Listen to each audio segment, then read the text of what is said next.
آج ایسٹ اور ویسٹ کے حکمرانوں کو دیکھ کر یہ لگتا ہے کہ وہ عقلانیت کے نام پر بے عقلی کو پھیلا رہے ہیں۔ توحید محور جب تک معاشرہ نہیں ہوگا، آپ حق و انصاف اور عدل کی حکومت ہی قائم نہیں کر سکتے۔ یہ جو خوبصورت نعرے دیے جاتے ہیں، اگر ان کی بنیاد توحید نہ ہو تو آپ دیکھ لیں کہ وہ بندہ بجائے اس کے کہ اصلاح کرے، فساد کرتا ہے۔ اس کو کہتے ہیں عاقل، جبکہ قرآن اس کو کیا کہہ رہا ہے؟ اس کو سفی کہہ رہا ہے۔ بالکل قرآن اس کو کیا کہہ رہا ہے؟ اس کو جاہل کہہ رہا ہے۔ آج 2 ارب مسلمان کہتے رہے لا الہ، کچھ بھی کیا حاصل؟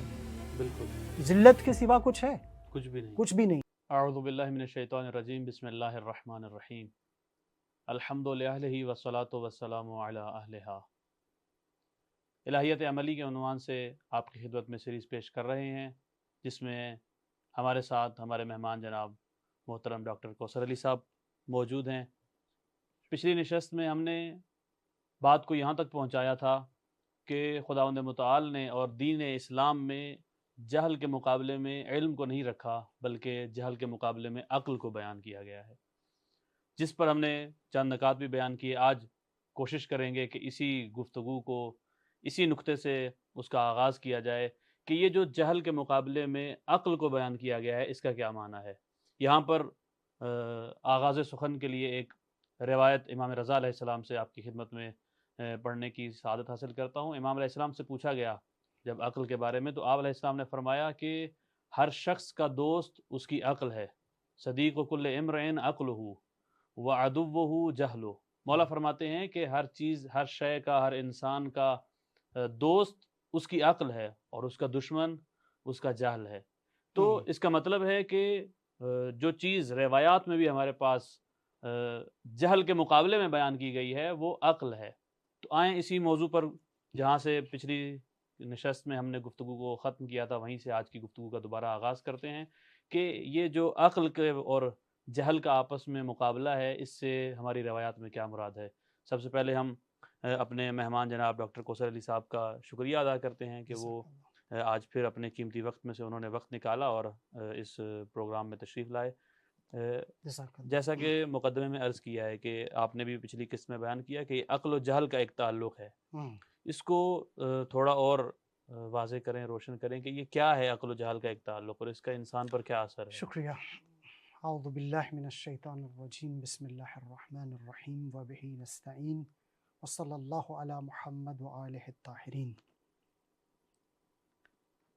قرآن کریم کی ایک بہت ہی، سورہ حدید کی بہت خوبصورت، ویسے پورا قرآن ہی خوبصورت ہے، جی لیکن توحید کے حوالے سے کہ جس کے بارے میں ائمہ معصومین علیہم السلام سے ملتا ہے کہ یہ وہ آیات ہیں جن کو آخر الزمان کے لوگ سمجھیں گے، اور واقعاً جب ان آیات میں تدبر، تفکر، تعقل انسان کرتا ہے، لگتا ہے کہ یہ آخر الزمان کے لیے ہے۔ ٹھیک۔ کہ ابتدائی گفتگو میں انشاءاللہ چاہوں گا کہ اس کی تلاوت کا شرف حاصل کروں اور پھر اپنی گفتگو کو ہم آگے بڑھائیں گے۔ اعوذ باللہ من الشیطان الرجیم، هو الاول والآخر والظاہر والباطن وهو بكل شیء علیم۔ بے شک ترجمے کی ضرورت نہیں ہے، سبھی کچھ تو ہی تو ہے، واضح ہے، بالکل۔ سبھی کچھ تو ہے، اول ظاہر بھی، اول بھی، آخر بھی، ظاہر بھی، باطن بھی۔ جی بنابر اس توحید کا انسانی معاشرے کے اندر متجلی ہونا اور ہماری زندگی میں آنا بہت ضروری ہے، جی ورنہ ہم اس ہدف تک، خلقت کے ہدف تک نہیں پہنچ سکتے۔ پچھلی گفتگو کا خلاصہ یہ تھا کہ انبیاء علیہم السلام خاص اہداف کے ساتھ تشریف لائے، اور ان کی پہلی، آخری اور وسط والی گفتگو کیا ہوتی تھی؟ توحید ہوا کرتی تھی۔ ہماری حیات، ہماری ممات، ہماری زندگی، ہماری نماز، سب کچھ توحید ہے، اور ہم تمہیں توحید کی طرف دعوت دیں۔ جی بالکل۔ لہٰذا اس فاصلے کو ہم اپنے معاشرے میں کم کریں، یعنی توحید کے قریب ہوں۔ جی تو معرفت کے بغیر تو قریب نہیں ہوا جا سکتا، لہٰذا بالکل۔ پہلا مقدمہ جو ہے وہ کیا ہے؟ معرفت ہے۔ یہ ہماری گفتگو تھی۔ تو اس ذیل میں پہلا اور کلیدی نقطہ، یا آخری اور کلیدی نقطہ، یہ تھا کہ ہمیں سمجھنے کی ضرورت ہے کہ قرآنی اور الہی عقلانیت کے ذریعے سے توحیدی عقلانیت اور معرفت کو سمجھا جا سکتا ہے۔ جی بالکل۔ یعنی جب آپ توحید کو سمجھنا چاہ رہے ہیں تو ایک خاص قسم کی عقلانیت ہے۔ بنابراین قرآن کریم نے، جیسے کہ میں نے اشارہ بھی کیا تھا کہ علامہ تبا تبائی رضوان اللہ علیہ تعالیٰ نے 300 آیات کی نشاندہی کی ہے اور ان الفاظ کو بھی بیان کیا ہے کہ جو ڈائریکٹ تعقل کا معنی دیتے ہیں، تدبر کا معنی دیتے ہیں۔ ٹھیک، تعقل تدبر آپ نے کس میں کرنا ہے؟ هو الاول والآخر، جی پورے بالکل قرآن میں خدا کی ذات کی طرف اشارہ ہے بالکل، اور اس کی فعل اور اس کے صفات کی ساری تجلیات ہے۔ پورا کا پورا قرآن یا خدا کے فعل ہے یا خدا کی صفات کے جی بارے میں۔ بالکل، بس اس خاص عقلانیت سے ہم نے کیا کرنا ہے؟ توحید کی معرفت کو حاصل کرنا ہے۔ یہ گفتگو ہو چکی، آج 2 نقطے انشاءاللہ آپ کی خدمت میں اور بیان کرنا چاہوں گا، پھر گفتگو کو انشاءاللہ ہم آگے بڑھاتے ہیں اور یہ بہت ضروری ہے۔ جی امام راغب اصفہانی جو قرآن کریم کی مستند ترین انہوں نے لغات لکھی ہے جی، اور تمام مفردات راغب کے عنوان سے، مفردات راغب کی تمام شیعہ سنی سب اس کو معتبر ترین مانتے ہیں۔ جی بالکل، وہاں پہ جب یہ آقالا کا جو روٹ ورڈ ہے اور جو اس کی جڑ ہے عربی میں جس کو جی ہم جی، کہتے ہیں عین مادہ، کاف لام، اس کے بارے میں جب بات کرتے ہیں تو کہتے ہیں کہ عقل کے مقابلے میں صفاحت ہے، جہالت تو ہے ہی ہے جی لیکن جی، صفاحت بھی ہے اور حماقت بھی ہے، ٹھیک حماقت بھی ہے۔ ٹھیک، اور پھر بتاتے ہیں کہ جہالت سے کیا مراد ہے؟ کہتے ہیں جہالت یہ ہوتا ہے کہ پہلا بتاتے ہیں کہ جہالت کسی چیز کو نہ جاننا۔ کسی چیز کو نہ جاننا اتنا اہم نہیں ہے، بلکہ بہت ساری چیزوں کا نہ جاننا بہت اچھی بات ہے، بہت فائدے سارے میں ہے انسان، فائدے میں۔ مثلا ہم کتنی ہی چیزوں کا علم نہیں رکھتے، یہ ہمارے فائدے میں، خدا نے جی ہمیں بالکل، محدود علم دیا ہے۔ لیکن یہ نہ جاننا کہ میں نہیں جانتا یہ عیب ہے، یہ بالکل جہالت ہے۔ بالکل بالکل، یعنی جس کی قرآن نے مذمت کی ہے، جس جہالت کی، چونکہ جہالت کیا ہوتی، انسان، امام راغب اسی کو دوبارہ بتاتے، کہتے ہیں ایک دفعہ آپ ایک عقیدہ بنا لیتے ہیں جی لیکن عقیدہ جو ہوتا ہے اس کے پیچھے کوئی دلیل نہیں ہوتی، پیچھے کوئی واقعیت، نہیں ہوتی، اور آپ یہ بھی نہیں جان رہے ہوتے کہ پیچھے کوئی واقعیت، نہیں ہے، یہ جہالت ہے۔ بالکل، آج آپ دیکھیں معاشرے کے اندر جتنے بھی اعتقاد ہیں، جی ٹھیک، ان کے پیچھے کیا ہے؟ جہالت ہے، مرکب ہے، جس کو ہم اپنے طالب علمی کی زبان میں کیا کہتے ہیں؟ جاہل مرکب، نہ جاننا کوئی عیب نہیں ہے، بالکل، لیکن اپنے نہ جاننے کو بھی نہ جاننا یہ جہالت ہے۔ نہ جانتے ہوئے یہ لگنا کہ میں سب کچھ جانتا ہوں، امیر یہ المومنین کا ارشاد گرامی جی کیا حضرت فرماتے ہیں کہ ایک جملہ یہ کہہ دینا، میں اپنے الفاظ میں بیان کر رہا ہوں، جی نہج البلاغہ میں حضرت کا ارشاد کہ اگر آپ یہ کہتے ہیں کہ میں نہیں جانتا بالکل، تو یہ کہنا آپ کو بہت ساری شرمندگیوں سے محفوظ بچا کر لیتا ہے۔ جی بالکل، بس نہ جاننے کی اپریسیشن ہوئی کہ میں نہیں جانتا، اور یہ ہمارے بالکل، علماء کی، فقہا کی سیرت رہی ہے، اپنے نہ جاننے کو وہ زیادہ اظہار کرتے تھے جی بے کہ شک، میں نہیں جانتا۔ حماقت کیا ہوتی ہے؟ چونکہ یہ عقل کے مقابلے میں ہے، عقلانیت کے مقابلے میں ہے، اس جی کو ہم نے دیکھنا ہے کہ ہمارے معاشرے کے اندر یہ کتنی ہے۔ پچھلی بحث ہو چکی، چونکہ ابھی جو مقابلہ ہے وہ جہالت اخری سے، جو حدیث پاک آپ کی جی خدمت میں عرض کی تھی، وہ شدید تر ہے۔ بالکل بالکل، حماقت کیا ہے کہ انسان ایک ایسا کام انجام دے جو اس کو کام انجام نہیں دینا چاہیے تھا، ٹھیک، ٹھیک ہے، جو انسانیت کے لیے، بشریت کے لیے مضر ہے۔ ابھی آپ دیکھیں ہمارے معاصر کو، ایسٹ اور ویسٹ کو دیکھیں، تمام افراد کو دیکھیں، معاشروں کو دیکھیں، خصوصاً جو حاکم ہیں، وہ بالکل وہی کام انجام دیتے ہیں جو انجام، نہیں دینے چاہیے، یعنی شدید تر ہے جہالت، بالکل یعنی اس سے بالکل، جنگ ہے، بے شک، اس سے جنگ، اس کا حل کیا ہے آپ کے پاس؟ جب تک انسان توحید شناس نہیں ہوگا، جب تک خاندان توحید شناس نہیں ہوگا، جی جی جب تک معاشرہ توحید شناس نہیں ہوگا، آپ مسائل کو حل ہی نہیں کر سکتے۔ آپ کے پاس کوئی فارمولہ نہیں، فقط وہی فارمولہ ہے جو قرآن کریم نے بیان کیا ہے، اور اس کو آپ یہ ہیں کہ رسول پاک صلی اللہ علیہ وسلم نے جی اس کی تبیین کی ہے ثقلین کی صورت میں۔ بے شک، بلکہ آپ کی اسی گفتگو سے ایک جملہ عرض کرتا چلوں کہ آج ایسٹ اور ویسٹ کے حکمرانوں کو دیکھ کر یہ لگتا ہے کہ وہ عقلانیت کے نام پر بے عقلی کو پھیلا رہے ہیں، بے عقلی بہت کا خوبصورت، مرکز ہیں وہ خود، آپ دیکھیے نا، جی مثلا لادینیت جی جی اور الحاد کتنا پھیلا ہوا جی بالکل، ہے۔ اس الحاد، جو الحاد کا اعلان کرتا ہے نا، وہ سب سے بڑا عاقل مانا جاتا ہے، یار کمال ہے، جی اس نے بالکل توحید بالکل، کا بھی انکار کر جی دیا، بالکل بالکل اس کو کہتے ہیں عاقل، جبکہ قرآن اس کو کیا کہہ رہا ہے؟ اس کو سفی کہہ رہا ہے، بالکل، قرآن اس کو کیا کہہ رہا ہے؟ اس کو جاہل کہہ رہا ہے، جی یعنی اپنے نہ جاننے کو بھی جی جی نہ جاننا۔ بالکل بالکل بالکل، جبکہ خدا کے علاوہ کیا ہے؟ هو جہان میں الاول ہے کیا، بالکل، والآخر والظاہر والباطن، والباطن. خود جب کہ اس، تجھ بن، کیا ہے غالب کا ایک بہت معروف شعر ہے، جی جب کہ تجھ بن کوئی نہیں موجود تو پھر اے خدا یہ ہنگامہ کیا ہے. یعنی یہاں پہ بڑے بڑے عقلاء، عرفاء، اولیاء بھی متحیر ہیں توحید میں، جی بالکل بالکل، لیکن وہ توحید ہمیں سمجھنی ہے کہاں سے؟ قرآن سے، ائمہ کی سیرت سے. جی اور یہ تحیر باعث بنا ہے کہ آپ دیکھتے ہیں کہ نہ فقط اسلام میں بلکہ دوسرے ادیان کے اندر بھی جو ہے وہ کیا ہے، اتنے فرق و مذاہب بن گئے ٹھیک، توحید بالکل، کو سمجھتے سمجھتے. تو بس اصل بات یہ کہ عاقل کون ہے، یعنی جو واقعاً خدا کے علاوہ کوئی نہیں دیکھتا وہ عاقل ہے، نہ یہ کہ بے شک، خدا کا کہہ کے خدا کا انکار کر دے وہ عاقل ہے. آج بے اس کو شک بڑا بے سمجھا شک، جاتا ہے. جی بے شک. تو یہ ہماری یہ بہت اہم گفتگو تھی اس کے. یہ تو ہمارے آج کے معاشرے کے بہرحال تضادات اور کیا کہتے ہیں افراد و تفرید پر منحصر یہ معاشرہ ہے جو ہمیں نظر آ رہا ہے. یہاں تک آپ نے بڑے آسان انداز میں عقل و جہل کی گفتگو کو بیان کیا.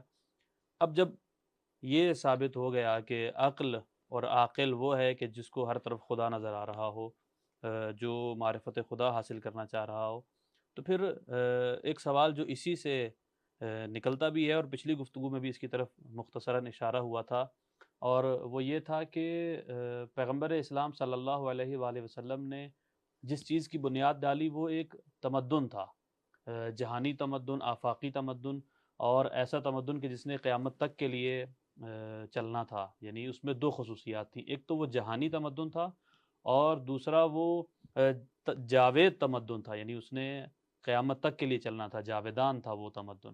تو اس گفتگو کی طرف بھی، اس موضوع کی طرف بھی اشارہ کیجیے. خود پیغمبر صلی اللہ علیہ وآلہ وسلم نے اس تمدن کی بنیاد کیسے ڈالی، اور آج کے دور میں ہم توحید کی طرف دیکھتے ہوئے، توحیدی نگاہ کی طرف دیکھتے ہوئے اس تمدن کو اپنے معاشرے میں کیسے ڈھونڈ سکتے ہیں اور کیسے اپلائی کر سکتے ہیں. دونوں چیزیں یعنی اس میں مہم ہیں. بہت شکریہ. ابتدائی گفتگو میں جیسے کہ میں نے عرض کیا کہ توحید کی معرفت کے بغیر اصلاً ہم اپنے مسائل کو، ہم اپنے بحرانوں کو، جی چاہے وہ شخصی ہوں، جی جی چاہے بالکل وہ بالکل اجتماعی ہوں، چاہے وہ جی اقتصادی ہوں، تعلیمی ہوں، ان کو حل نہیں کیا جا سکتا. اور اس کی بالکل. کلید کیا ہے، اس کی چابی کیا ہے، اس کیا ہے؟ معرفت توحید. اس کی طرف ہم نے پچھلی دفعہ بھی یہی مین سیر پوائنٹ حاصل ہمارا تھا گفتگو کی تھی. کہ یہی وہ نقطہ ہے جس پر ہماری ابھی پوری دیکھیے گفتگو ٹکی معاصر ہوئی میں ہے. کچھ ایسی شخصیات آپ کو میں گفتگو کو بہت محسوس کروں.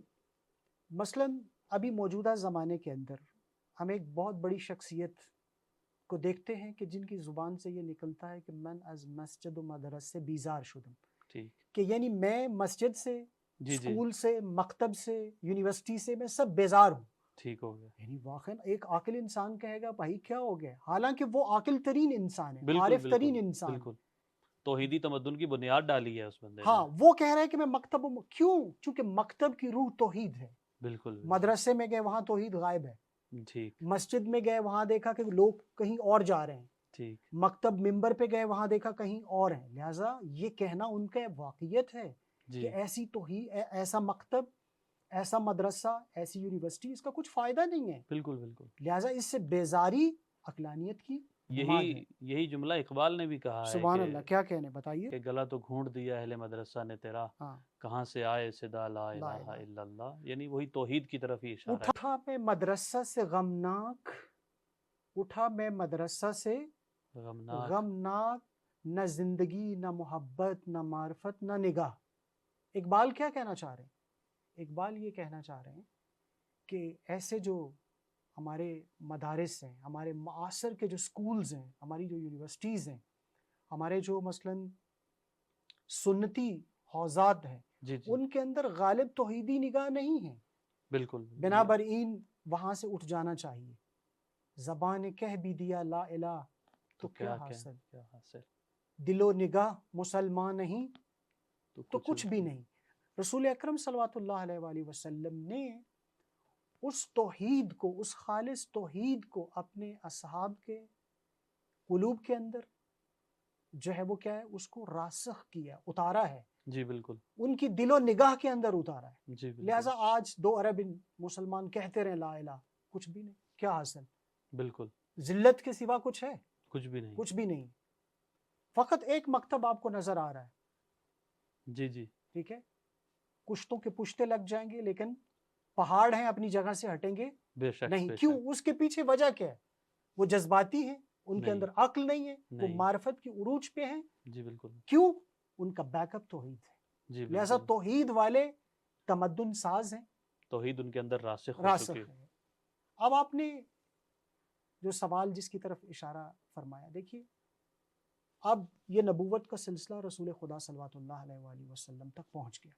ٹھیک. انہوں نے ایک تمدن کی بنیاد رکھی. 13 سالہ مکی زندگی میں ہم نے آپ کی خدمت میں عرض کیا تھا کہ اخلاق جی جی کا اعلیٰ نمونہ، اور بات کہاں سے؟ توحید سے شروع ہو رہی ہے اور توحید پہ ہی ختم اور ہو. توحید پہ ختم ہو رہی ہے. جی بالکل وسط پہلے یہ نہیں کہا نمازیں پڑھو، کہا بالکل پہلے بالکل. معرفت کو حاصل کرو. جس کے لیے نماز پڑھنی ہے، جی جی اس کو پہچانو ہاں، پہلے. اللہ لیعبدون سے پہلے کیا ہے؟ اللہ لیعرفون ہے. پہلے اس کی معرفت ہے. جی اور بالکل معرفت ایک ایسا جملہ ہے، یعنی ایک وسیع اسلامی معارف اور اسلامی سائنسز کے اندر معرفت ایک ایسا مفہوم ہے کہ جس کے اندر عمل بھی ہے. ایسا نہیں بالکل ہے کہ بالکل فقط آپ بالکل. چیزوں کو جان لیں اور آپ عالم ہیں. نہیں، جی عالم بالکل کہتے ہی اسے ہیں جو عامل بھی ہو، عمل بھی جو ہمراہ عمل ہو. بھی کرتا ہو. جی بالکل. لہٰذا اس معرفت کو اتارا ہے. جذباتیت نہیں ہے. جی بنابراین آپ کے اگر کرائسس جنگی ہیں، آپ کے مالی ہیں، آپ کے اخلاقی ہیں، آپ کے روحانی ہیں، آپ کے معنوی ہیں، جی 13 سالہ مکی پہلے ہمارے لیے ماڈل ہے. بالکل. آپ پہلے کیا کریں گے؟ معرفت ساز خانوادہ، خاندان، معاشرہ ٹھیک. بنائیں گے. پھر آٹومیٹک باقی کے سارے جو سسٹم ہیں وہ توحید ساز ہوتے جائیں گے. ورنہ غرب نے جو ہمارے ساتھ کیا ہے وہ انشاءاللہ تفصیل سے میں بتاؤں گا. رسول پاک جی صلوات اللہ علیہ وآلہ وسلم نے اسلامی تمدن کی بنیاد رکھی ہے. جی بالکل. تمدن کی بنیاد کیا ہے؟ عرض کر دیا. اگر میں مختصر کہوں تو کیا ہے؟ توحید ہے. جی تفکر بالکل اس کے پیچھے توحید ہے. اس کے ثمرات کیا ہیں؟ وہ پوری دنیا نے دیکھے اور بالکل پوری دنیا دیکھ رہی ہے بالکل. اس توحید کے. اس کو کہتے ہیں تمدن. جی یعنی بالکل. تفکر. تمدن کی اگر کوئی ہم تعریف کریں تو کہتے ہیں اس کے پیچھے جو جہان بینی ہوتی ہے، آئیڈیالوجی ہوتی ہے. تصور کائنات ہوتا ہے، اور اس کے نتائج کو تمدن کہتے ہیں. ٹھیک. اور ایک فرہنگ ہے. آپ دیکھیے کتنی خوبصورت فرہنگ وہاں پہ. اب مدینہ آ گئے، مدینہ میں فرہنگ کو لانچ کیا. جی بالکل. وہاں تمدن کی بات ہے جی مکی زندگی میں، اور مدنی زندگی میں اب تمدن جب مضبوط ہو گیا ہے تو اب فرہنگ سازی کی ہے. جی بالکل. ثقافت جس کو کلچر ہم کہتے ہیں ٹھیک. وہ بنایا. وہ کلچر کیا ہے؟ وہ توحید محور ہے. توحید محور ہے، توحید پر مبنی ہے. کیسے؟ مثلاً فرض کریں کہ آپ کسی کو کھانے کی دعوت دیتے ہیں تو وہاں کیا کہا جاتا ہے؟ بسم اللہ. جی بالکل. کسی خوبصورت چیز کو دیکھتے ہیں، کہتے ہیں نظر نہ لگ جائے، آپ کہتے ہیں ماشاء اللہ. کسی حسین و جمیل کو دیکھتے ہیں تو کہتے ہیں سبحان اللہ. کوئی آپ نعمت حاصل ہوتی ہے تو الحمدللہ. الحمدللہ، شکرن للہ. بالکل. کوئی دنیا سے چلا جاتا ہے تو آپ کیا کہتے ہیں؟ انا انا للہ. بالکل. یعنی آپ دیکھیے کہ اتنا خوبصورت تمدن. اور یہ جو جملات ہیں، یہ جو جتنے بھی جملے، یہ تعارفی جملے نہیں ہیں. ظاہراً یہ لگ رہا ہے کہ ایک وہ بنایا گیا ایسے ہی. جی جی. نہ بلکہ کیا ہے؟ ان کے پیچھے توحید ہے. ان کا یہ بیک پورا اپ توحید. تمدن ہے جو پورا ایک تمدن ہے، اور تمدن کریٹ ہو رہا توحیدی ہے. ہے. جی یہ بالکل. تعارفی جملے نہیں ہے کہ جو کوئی آپ کسی چیز کو دیکھیں تو آپ کہیں جی ماشاء اللہ. جی بالکل. لا حول ولا قوت الا، کوئی قوت ہی نہیں، کوئی بے اقتدار شک ہی بے نہیں. شک بے شک. کائنات اور میں ایک ہی یعنی طاقت آپ دیکھیے کارفرما. سب میں مثلا سبحان اللہ، ماشاء اللہ، الحمدللہ، شکرن للہ، یہ وہ فرہنگ ہے. جی ٹھیک ہے، یہ اساس ہے. یعنی کیا؟ یہ توحید ہے. بالکل بس. بالکل. اور یہ توحید جب انسان ایک کہتا ہے نا واقعاً لا حول ولا قوت لا مؤثر فی الوجود الا اللہ، بالکل یعنی بالکل. ایسا انسان جو ہے وہ کیا کرتا ہے؟ معاشروں کو تبدیل کرتا ہے. بالکل بالکل. ایسا رہبر، ایسا رہنما. تو بس اس کی گہرائی میں جانا ہے، اور جی انشاءاللہ اس بحث کو ہم آگے لے کے بڑھیں گے کہ کس طرح سے ہم توحید کی جو ہمارے پاس حقیر سی اور قلیل سی ایک معرفت ہے، اس کو کس طرح سے ہم معاشرے کی تمام سطوحات پر، ٹھیک. ہمارے جوانوں میں، بچوں جی جی میں، ہمارے اسکول، کالج، یونیورسٹی میں وہاں تک لے کے جا سکتے ہیں. جی اور ٹھیک. انشاءاللہ پھر اس کے ثمرات اتنے خوبصورت ہوں گے کہ انسان اس کو تصور کر سکتا ہے، چونکہ اس ثمرات کو ہم نے دیکھا ہے، ٹھیک پڑھا ہے اور دیکھ رہے ہیں، لیکن ایک محدود حلقے میں۔ شکریہ۔ آپ نے بڑے بہترین طریقے سے اسلامی تمدن کو بیان کیا۔ جب بات تمدن کی چل پڑی ہے تو یہاں پر اب ظاہر ہے ہم اس بات کو پہلے سے جانتے ہیں اور مانتے ہیں کہ انسان ایک اجتماعی مخلوق ہے، وہ اکیلا نہیں رہ سکتا، وہ خانقاہوں میں زندگی نہیں گزار سکتا، اسے دوسروں کے ساتھ روابط قائم کرنے ہوتے ہیں، اس کو لین دین ہے، ہمسائے ہیں، رشتہ داریاں ہیں، یہ سب تعلقات اللہ نے انسان کو ودیعت کیے ہیں، اور اس کے اندر یہ تعلقات نبھانے کی بھی ایک صلاحیت پائی جاتی ہے، اور اس کی ضرورت بھی اس کو بہرحال اپنی زندگی میں محسوس ہوتی ہے۔ اب جب بات اسلامی تمدن کی چلی ہے اور دوسری طرف ایک دوسرا پوائنٹ جو ہے وہ ہے انسانی روابط، ایک انسان کی سویلائزیشن، اور اپنی بنی نوع کے ساتھ بھی اور دیگر مخلوقات کے ساتھ بھی جو اس کے تعلقات ہیں، تو اس نقطے کو یعنی اس انسانی روابط کے تعلق کو اس اسلامی تمدن کے اندر آپ کس طریقے سے دیکھتے ہیں، اور اس کے لیے کیا توحیدی ماڈل ہمارے پاس موجود ہے؟ بہت خوبصورت بات کی آپ نے، اور سوال آپ کا بہت اساسی اور کلیدی ہے جس کی طرف توجہ کرنے کی ضرورت ہے۔ کہ دیکھیں جو ہمارا معاشرہ ہے، اگر اس کو ہم تحلیل کریں تو وہاں پہ ایک نیٹ ورک ہے، کس کا؟ روابط کا۔ آپ ایک لمحے کے لیے تصور کریں کہ تمام کے تمام روابط نہیں ہیں، آپ کو انسانی معاشرہ نہیں ملے۔ جی بالکل، معاشرے کی بنیاد ہی روابط پر ہے۔ خاندان کیا ہے؟ خاندان کی اکائی میاں بیوی ہے نا؟ جی بالکل، میاں بیوی کیا ہے؟ ایک رابطہ ہے، معاشرے کی اکائی یہی خاندان ہے۔ ایک رابطہ ہے نا؟ جی بالکل، ایک رابطہ آپ نے اعتبار کیا ہے کہ آج کے بعد یہ شوہر ہیں اور یہ بیوی۔ اسی طرح باقی روابط آپ دیکھیں، مثلا ایک ادارہ آپ دیکھتے ہیں اس کے اندر بھی روابط، کوئی انسٹیٹیوشن آپ دیکھ لیں، یونیورسٹی میں سب روابط ہیں، یہ اسکول ہے، یہ استاد ہے، یہ فلاں ہے، یہ معلم ہے، یہ مثلا پرنسپل ہے، فلاں ہے، کالج، سب دیکھیں، بینک، سب کے سب روابط ہیں۔ جی ٹھیک۔ اسلامی جو ماڈل بنتا ہے یا بننا چاہیے وہ یہ کیا ہے کہ ان تمام روابط کی اساس جو ہے وہ کیا ہے؟ توحید ہے۔ ٹھیک۔ علامہ اقبال نے اس کی تشریح کی ہے، اور آئمہ کی عملی سیرت، قرآن کریم اسی پہ جو ہے وہ زور دیتا ہے، اور وہ روابط کیا ہیں؟ اس کی اساس اور بنیاد جو ہے وہ کیا ہے؟ مقام خلافت الہی ہے۔ بالکل۔ اس کو شہید صدر نے بہت ہی خوبصورت انداز میں بیان کیا ہے کہ دیکھیں ہر بندہ اٹھتا ہے، یہ نعرہ لگاتا ہے کہ میں حق کو، انصاف اور عدل کی حکومت قائم کرنا چاہتا ہوں۔ بالکل بالکل، سلوگن دیتے ہیں لوگ، پولیٹیکل پارٹیز دیتی ہیں، جی بالکل، ایسٹ اور ویسٹ میں دیتے ہیں، سبھی دیتے یعنی ہیں۔ کیا؟ یعنی میں روابط کو اصلاح کرنا چاہتا ہوں، ٹھیک۔ اور یہ انبیاء کا ہدف تھا۔ اور بالکل۔ سلوگن بھی بڑا خوبصورت ہے اور عقلی ہے، انسانوں کو بھی یہ لگتا ہے کہ یہ بندہ بہت اچھا ہے، جی جو بالکل، عدل و انصاف کی بات کرنا چاہتا ہے۔ بالکل۔ ٹھیک ہے، آج کے بعد جو وہ کہتا ہے کہ میں کیا کروں گا کہ میں عدل و انصاف کی حکومت قائم کروں گا، میں برابری کا قائل ہوں، سب برابر، بڑا خوبصورت سلوگن ہے۔ سب میں فریڈم، سب کیا نعرہ کیا لگاتے ہیں؟ فریڈم۔ جی بالکل، ایسٹ ہو، ویسٹ ہو، مسلمان ہو، دہریہ ہو، جی کوئی بھی ہو، وہ کیا سلوگن دیتا ہے؟ آزادی کا دیتا ہے۔ جی بالکل، انبیاء نے عبودیت کا بھی کہا کہ بالکل، ہم آئے ہیں کہ تمام انسانوں کو خدا کے عبد بنائیں، بالکل، پوٹینشل موجود ہے، ان کو عبد بنائیں۔ لیکن یہ جو خوبصورت نعرے دیے جاتے ہیں، اگر ان کی بنیاد توحید نہ ہو تو آپ دیکھ لیں کہ وہ بندہ بجائے اس کے کہ اصلاح کرے، فساد کرتا ہے، مزید بگاڑ پیدا کرتا ہے۔ اور فساد بھی کتنا شدید ترین، بالکل، بحر و بحر میں۔ اور بالکل، یہ فساد مخصوص نہیں ہوتا کہ مثلا فقط ایک شہر میں ہے، نہ، بحر و بحر میں پھر وہ فساد پھیلتا ہے۔ لیکن نعرے کیا ہیں؟ اصلاح اس کی وجہ کیا ہے؟ کہ وہ جو نعرہ دیا ہے اس کی بنیاد جو ہے توحید نہیں ہے، اس کے ساتھ توحید نہیں ہے۔ شہید صدر نے اپنا ایک نظریہ دیا ہے، اس کو علمی نظریہ دیا ہے، استخلاف۔ یہی خلافت سے وہ کیا کرتے ہیں؟ استخلاف کا عربی لفظ ہے، بھاری لفظ ہے، ذرا ہمارے سامعین جو ہیں گھبرائیں گے نہیں۔ استخلاف یعنی وہی خلافت۔ بالکل، بالکل، خلافت سے مراد شہید صدر لیتے ہیں کہ دیکھیں جب تک آپ کے اندر الہی صفات پیدا نہیں ہو جا سکتی، بالکل، آپ حق کو، عدالت کی حکومت قائم ہی نہیں کر سکتے۔ بے شک، بے شک۔ آپ اپنے اپنی بیوی بچوں کے ساتھ، اپنے معلم کے ساتھ، آپ اپنے دوسرے افراد کے ساتھ، آپ حق کو، حقانیت سے انصاف نہیں کر سکتے، عدل و عدالت قائم ہی نہیں کر سکتے، چونکہ اس کی وجہ کیا ہے؟ توحید محور نہیں ہے۔ جب توحید محور نہیں ہے تو پھر کیا ہے؟ نفس محور ہے۔ بالکل، جب نفس محور ہے تو اس کا مطلب ہے شیطان بھی اس میں شامل ہو گیا. جی جتنے بھی انسانی روابط ہیں وہ دیگر گوں رہیں گے بالکل. ہمیشہ سے.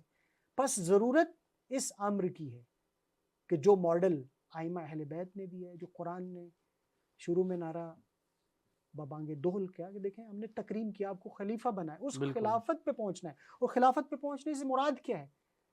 تمام الہی صفات. جی بالکل. یعنی اگر پروردگار عالم، یعنی شہید صدر بڑی خوبصورت مثال دیتے ہیں، فرماتے ہیں کہ دیکھیں اگر آپ چاہتے ہیں کہ اگر خدائی نگاہ سے آپ کوئی بھی کام کریں نا تو معاشرے میں فساد نہیں ہو سکتا. ٹھیک. مثلا فرض کریں کہ آپ کو خدا نے اقتدار دے دیا، آپ چیف جسٹس یا آپ سمجھیں کہ چیف منسٹر ایک صوبے کے بن گئے. جی بالکل. اب چیف منسٹر کیا کرے گا؟ وہ اپنا دیکھے گا چچا، بھتیجا، بھانجا، اپنے بچے، ان کو سیٹل کرنے کی کوشش کرے گا. بالکل بالکل. لیکن اگر ایک خدا شناس ہو اور خلیفۃ اللہ ہو، وہ کیا کرے گا؟ وہ خدا کو دیکھے گا، وہ اہل لوگوں کی طرف نگاہ کرے گا. وہ کہے گا کہ اس کے اندر یہ کوالٹی موجود ہے. جی بالکل. اگر خدا کام کرنا چاہے تو خدا کیا کرے گا؟ خدا کس کو دیکھ؟ خدا عادل ہے، بالکل خدا بالکل. ظلم نہیں کرتا. خدا جی کیا کرے؟ خدا اپنی صفات کو حاکم کر کے اپنی فعلیت کو انجام دیتا ہے. جی خلیفۃ اللہ کیا کرے گا؟ بے شک. خلیفۃ اللہ بھی وہی کام کرے گا جو خدا کا کام ہے. جو لائن خدا نے دی ہے بے شک. وہ بے اس شک. نگاہ سے دیکھے. درست ہے کہ یہ میرا بیٹا ہے لیکن اس کے اندر تو صلاحیت ہی نہیں ہے. بالکل بالکل. ہو لیس من اہلک، بے شک. قرآن کی خدا کی کیا سرزنش انبیاء لا کے لیے. ینال عہد الظالمین. ہاں تو پس توحید محور جب تک معاشرہ نہیں ہوگا، آپ حق و انصاف اور عدل کی حکومت ہی قائم نہیں کر سکتے. اور اس کے لیے ضروری ہے کہ انسان جو ہے وہ توحیدی رابطے کو جو ہے وہ ہمیشہ دائماً نظر. توحیدی رابطہ کیا ہے دراصل؟ توحیدی رابطہ ایک ایسا خوبصورت رابطہ ہے کہ جب انسان اپنے وجود کی طرف دیکھتا ہے اور خدا کی طرف دیکھتا ہے تو اپنے آپ کو کیا دیکھتا ہے؟ صرف. ملا صدرہ کی زبان میں اپنے آپ کو کیا سمجھتا ہے؟ فقیر. بالکل. یعنی اس کا کچھ بھی نہیں. اپنا کچھ بھی جب نہیں تک انسان کی معرفت کے اندر یہ چیز راسخ نہیں ہو جاتی، نہ آپ الہی حکومت کی بات کر سکتے ہیں، نہ آپ لوگوں کے درمیان عدل و انصاف قائم کر سکتے ہیں، ٹھیک. نہ آپ انسانی الہی اور آئیڈیل معاشرے کی طرف بڑھ سکتے ہیں. بے بس شک. یہ وہ بنیادی نقطہ ہے جس کی طرف اشارہ کرنا تھا، اور یہ قرآن نے دیا. پھر رسول اعظم صلوات اللہ علیہ وآلہ وسلم کی سیرت میں ہم دیکھتے ہیں، پھر ائمہ کی سیرت میں، اور آج بھی ہم معاصر میں ایسے ماڈل دیکھتے ہیں کہ جس کے پاس ملین بلین ڈالرز کے وسائل ہیں، بالکل لیکن وہ ایک چھوٹے سے گھر میں بیٹھا ہوا، فرش کے اوپر بیٹھا ہوا، بالکل. 1 مرلے کا 2 مرلے کا اس کا اپنا گھر ہے. کہتا درست ہے کہ یہ سارا کچھ میرے اختیار میں ہے، لیکن یہ بالکل. میں امین ہوں، میرا نہیں ہے، یہ میرا نہیں ہے، میں امین ہوں، مجھے میں لے کر خلیفہ. آگے پہنچانا ہاں ہے. دوسرے میں اپنی زبان میں کہوں یا قرآنی زبان میں کہ میں مقام خلافت الہی پہ ہوں. خدا نے مجھے یہ اقتدار دیا ہے، لیکن یہ بے شک. اقتدار سے میں ظالموں کو فائدہ نہیں نہیں پہنچا. دے سکتا. بے شک. بس ہمارا جو آنے والا معاشرہ ہے انشاءاللہ الہی معاشرہ ہے، اور انشاءاللہ. اس کی بنیاد جو ہے وہ کیا ہے؟ توحید ہے، بالکل. توحید کی معرفت ہے.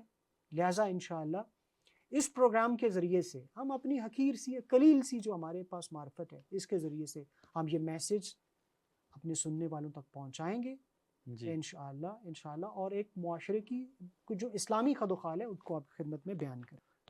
اس پروگرام کے ذریعے سے ہماری یہ جو قلیل سی معرفت ہے انشاءاللہ ہم چاہیں گے کہ یہ معرفت ہمارے سننے والوں تک، ہمارے نوجوانوں تک، یونیورسٹی کے نوجوانوں تک، ہمارے عام افراد تک یہ پہنچے بالکل. کہ ہم کس طرح سے خدا کا تقرب حاصل کر سکتے ہیں، کس طرح ہم کس طرح ہم مقام خلافت الہی پہ فائز ہو سکتے ہیں، کس طرح ہم معاشرے میں اصلاح کا کام انجام دے سکتے ہیں. انشاءاللہ ہمارے پاس جو قلیل سی حقیر سی معرفت ہے انشاءاللہ ہم اپنے سننے والوں تک اس پروگرام کے ذریعے سے، اس پلیٹ فارم کے ذریعے سے پہنچائیں گے. بہت شکریہ. جی بہت شکریہ. بڑے ہی احسن انداز سے محترم ڈاکٹر صاحب نے آج کی اس ایپیسوڈ میں اسلامی معاشرے کے خد و خال، تمدن اسلامی کے توحیدی خد و خال اور انسانی روابط کا جو ایک سلسلہ ہے انسانوں کے درمیان، اس میں جو توحیدی نگاہ ہے اس کو بیان کیا ہے. انشاءاللہ ہم اپنی اگلی آنے والی قسطوں میں اسی توحید کے عنوان سے ہی یہ پوائنٹس بھی بیان کرنے کی کوشش کریں گے کہ ہمارے ساتھ، اس اسلامی معاشرے کے ساتھ، اس اسلامی امت کے ساتھ اس گزشتہ تاریخ میں کیا ہوا ہے کہ ہم اس ذلت و خواری کے ان گڑھوں میں جا گرے ہیں کہ جہاں سے اب ہمیں تاریکی کے اس گڑھوں سے روشنی کی کوئی کرن بھی نظر نہیں آ رہی. یہ حقیقت جاننے کی بھی کوشش کریں گے. تب تک کے لیے شکریہ. والسلام علیکم ورحمۃ اللہ.